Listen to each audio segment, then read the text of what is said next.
It is G. Scott. That is Stacy Ross. And again, welcome back into the Seahawks pre-draft virtual party. And yes, we have a guest. She is a senior writer for ESPN, and also she has the Mina Kimes podcast show.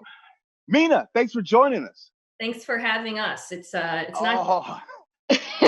Oh, and then she brings up the dog with the Seahawks. Oh my goodness! Co-star of the Mina Kimes football podcast featuring Lenny. So Lenny's popular, huh, Mina? Yeah, a little too popular. It's a little weird. I know. I see that painting behind you. Did someone make that of him? Yeah. So someone painted that one for me. I've gotten a few pieces of Lenny art. And then I was talking to you earlier. I was looking for a painting that I also. A friend of mine gave this to me as a gift, and I thought you guys would like it. Oh, wow. Oh, Chris Carson, nice. baby. Kind of turn it anyway. Exactly. And it's live action when you do that.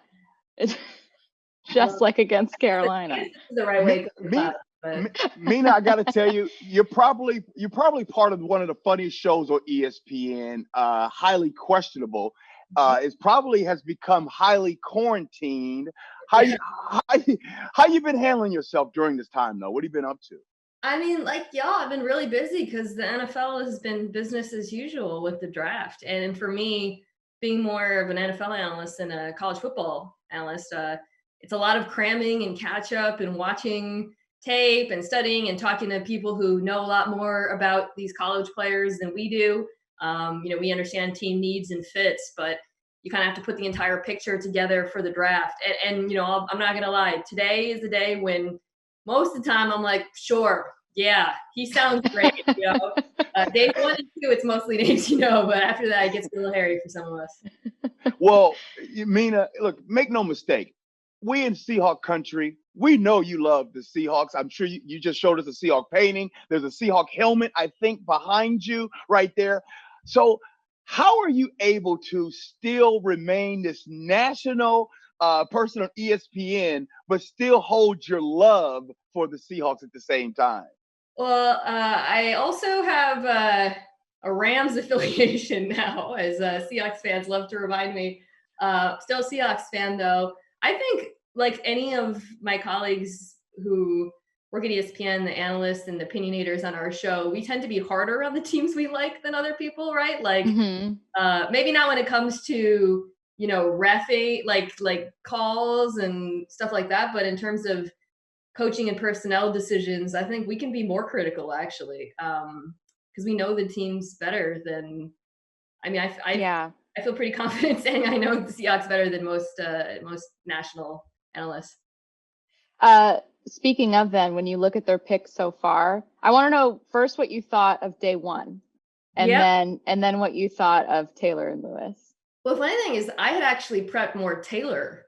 Really? Yeah, I'd watched more of him, and I'd seen him more. I guess just watching, some SEC games and the Georgia game stands out to me. So I was really positive. Yeah, he was one of my. I didn't know exactly where he would go necessarily. I figured he'd be a day 2 guy, but I really liked him when we get to that. And also, he was more of an obvious need guy for Seattle. So Brooks was sort of out of left field, and I had seen highlights, but I had not really studied him. I'm not gonna lie. So I guess I shouldn't have been surprised because the Seahawks generally won. The board, obviously, this is no secret, tends to not look anything like what see going into the draft. I wouldn't say it doesn't look like other teams, because right after Brooks was picked, I heard from friends in other teams who told me that he was extremely high on their board, some higher than Queen, who went after him, obviously, the linebacker to the Ravens. And I think you didn't see a single media mock where Brooks was over Queen, right? So it's kind of reflects sort of that disparity. But it was puzzling because you see the name, I've seen the highlights. I'm like, a middle linebacker, and the highlights I'd seen were from last season, not the previous 2 when seasons. He was a middle linebacker. Or outside, and like if you had gone through the Seahawks depth chart before the draft, I don't think anyone had middle linebacker on team. So I'll just say, I watched a lot of him that night. He looks like a missile flying around the field, extremely explosive. I think there's some coverage questions, but I also think The Seahawks might not use him the way people think necessarily. And that to me is the big question with him. Is he going to come in and fill more of that Kendrick spot, playing Sam, at first before perhaps transitioning to the inside? Because another reason why people were surprised was having just taken Barton, who I like a lot, the year before. Is it redundant? Is it a will? But I think Seattle might have something up their sleeves with him. I'm very curious to see that too. What do you want to see him do day 2? It doesn't have to be a specific player, since like you said, once it gets to like the 7th, you're like, yeah, right on. Seems like a cool dude. I love a Gemini. Like, so is there like a position you want to see them address? Yeah, I mean, I think some more depth at tackle, offensive tackle, having taken the guard. And by the way, offensive linemen, after the first like 5 who I watched, I usually just text my friends who are offensive linemen or coaches, and they all love Lewis. And that was really interesting. Wow. Day 2. Yeah, because I watched Cushenberry, actually, the center, a little bit, because I thought he might be likely to go early, but I didn't know. So I texted all of them, and they were really high on him for Seattle.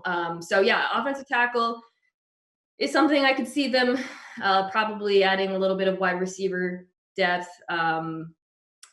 Defensive tackle is something I wouldn't be surprised as well.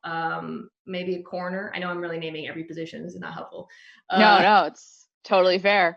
And maybe a later round running back, given the injuries to the starters. I love Chris Carson, and I was glad Seattle didn't go early to the running backs. But later, I think it's always worth taking a swing. Yeah. Well, Mina, as you can tell, all of our interviews, Stacy asked all of the football questions. I ask all the random stuff, and I want to talk about. Is it true you got a Super Bowl 48 tattoo? Yes, it is. Hey! No big deal. Is it true you work out? Yeah. This is a tiny. If you squint, I know it's Zoom. Otherwise, you'd be probably freaking out right now. But it's a tiny line. Yeah. Did you? So when they won it, you made that decision to get it done, huh? Oh, I made it long before with my brother. We made a pact that if we ever won, we would get them together. So he has one in the exact same place. Aww. Yeah. Oh, I love it. Outside of course, all of your activities that you're doing with ESPN, I see you all over Twitter. I see you all over all the shows and everything. Outside of that, during this pandemic, I mean, how are you keeping yourself busy, both you and Lenny? Like, what are some of the activities you're doing?